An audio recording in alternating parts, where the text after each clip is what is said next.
1。新闻的头一条，这实在是太危险了！离15楼遐尼啊悬哦，竟然爬出来窗仔门外口洗窗仔门。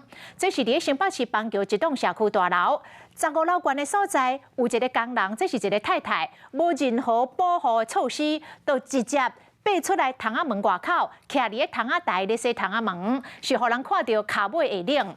这只要一个当下，也就是无小心滑倒去，代志就大条咯。社区的管委会讲，之前这大楼都工人安尼洗过窗仔门，都特别来交代，袂使安尼，都无咧听。这回劳检处出手咯，这头家恐惊上悬会互罚款30万。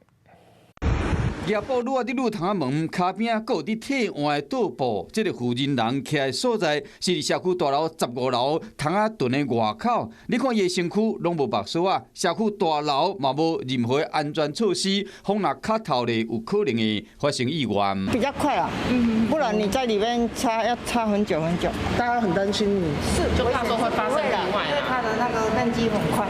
这是伫新北市邦桥的中庆路，算是高级的社区大楼，15楼差不多45公尺悬。有民众就将这个影片传到网络。我是看过一次，那看过一次以后，那个住户我们还有特别提醒他，以后不要再叫人家爬出来擦窗户。最好请清洁人员来摒扫环境，就算不是清洁公司人介绍的，那咧请的人拢应该负责任。毕竟人命关天，无人希望发生意外。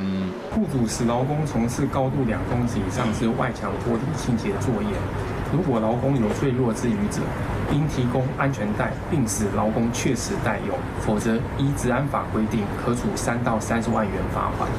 劳检处表示讲，会随去现场稽查，影片中的行为已经明显违法啦，嘛提醒咱乡亲，性命真宝贵，较危险的高空作业，千万唔通贪到一时的方便。晚间9点，邀请您与世界同步，60分钟掌握全球脉动。